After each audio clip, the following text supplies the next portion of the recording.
Êxodo 13, 17 ao 15. 18. O desvio pelo deserto. Quando, por fim, o faraó deixou o povo sair, Deus não os conduziu pela estrada principal que corta o território dos filisteus, embora fosse o caminho mais curto. Deus disse: se eles tiverem de enfrentar uma batalha, pode ser que mudem de ideia e voltem ao Egito. Por isso, Deus fez o povo dar a volta pelo deserto, rumo ao Mar Vermelho. Assim, os israelitas saíram do Egito como um exército preparado para marchar. Moisés levou consigo os ossos de José, pois José havia feito os filhos de Israel jurarem, dizendo: Deus certamente virá ajudá-los. Quando isso acontecer, levem meus ossos daqui com vocês. O povo saiu de Sucote e acampou em Etã, à beira do deserto. O Senhor ia adiante deles. Durante o dia, guiava-os com uma coluna de nuvem e, durante a noite,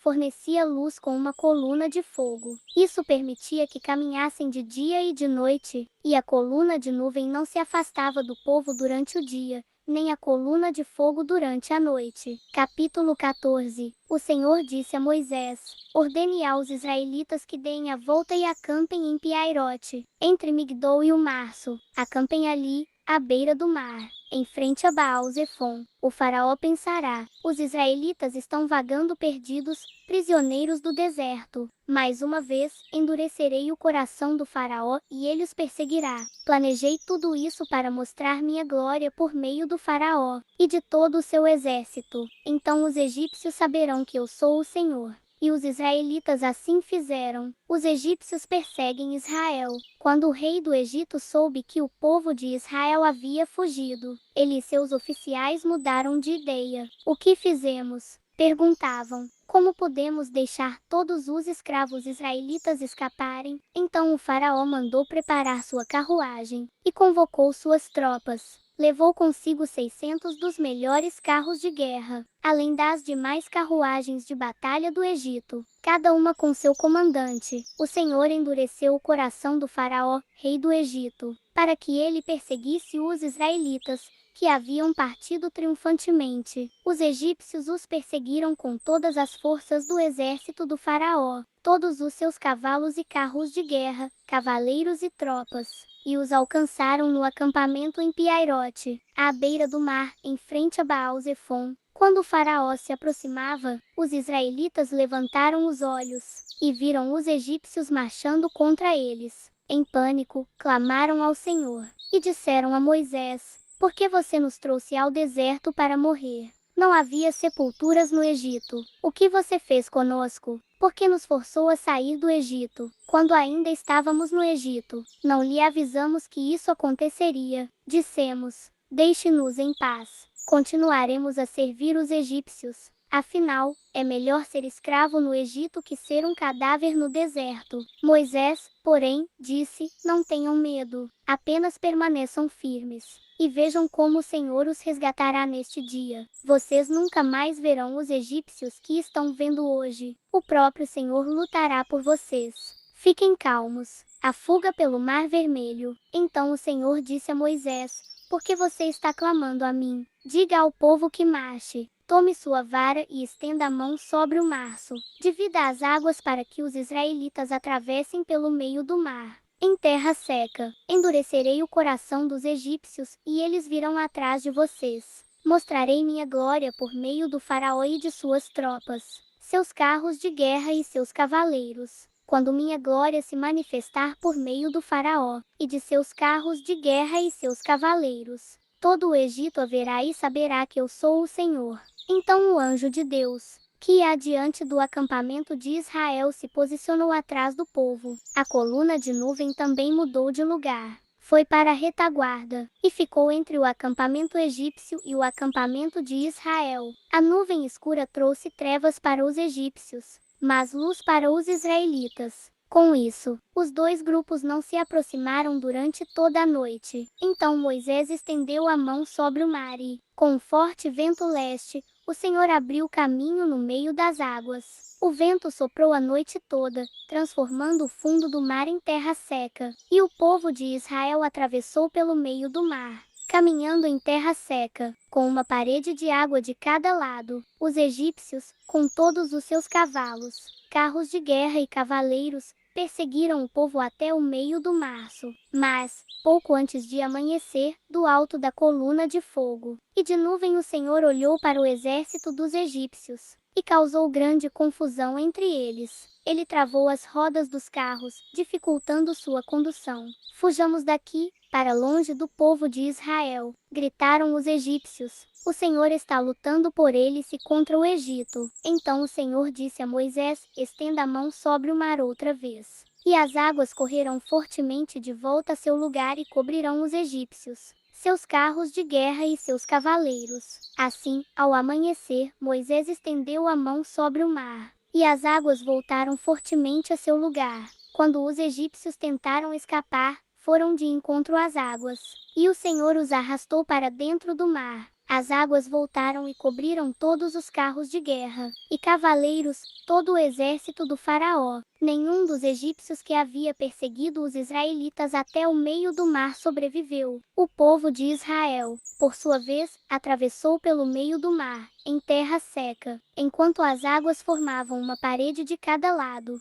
Foi assim que o Senhor libertou Israel das mãos dos egípcios naquele dia, e os israelitas conseguiam ver os cadáveres dos egípcios na praia. Quando o povo de Israel viu o grande poder do Senhor contra os egípcios, encheu-se de temor diante dele, e passou a confiar no Senhor em seu servo Moisés. Capítulo 15. Cântico de libertação. Então Moisés e o povo de Israel entoaram este cântico ao Senhor.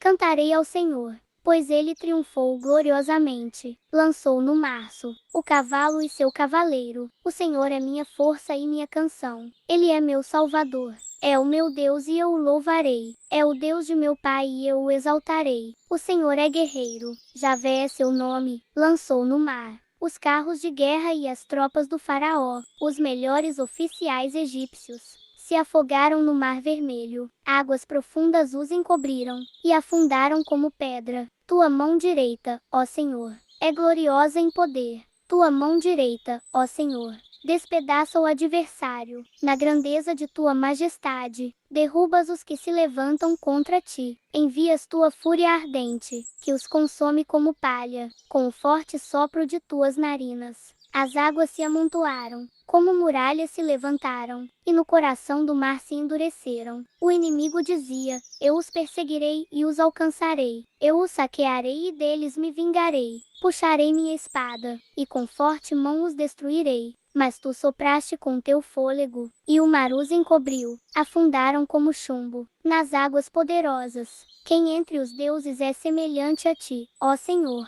Glorioso em santidade, temível em esplendor, autor de grandes maravilhas. Estendeste tua mão direita, e a terra engoliu nossos inimigos. Com o teu fiel amor, conduzes o povo que resgataste. Com teu poder, o guias à tua santa habitação. Os povos ouvem e estremecem. A angústia se apodera dos que vivem na Filístia. Aterrorizam-se os líderes de Edom. Estremecem os nobres de Moabe. Desfalecem os habitantes de Canaã. Espanto e terror caem sobre eles. O poder do teu braço os deixa paralisados, como pedra, até teu povo passar, ó Senhor. Até passar o povo que compraste. Tu os trarás e os plantarás em teu próprio monte, no lugar reservado, ó Senhor, para tua habitação, o santuário, ó soberano, que tuas mãos estabeleceram. O Senhor reinará para todo sempre. Mateus 21, 23 ao 46. A autoridade de Jesus é questionada. Quando Jesus voltou ao templo e começou a ensinar,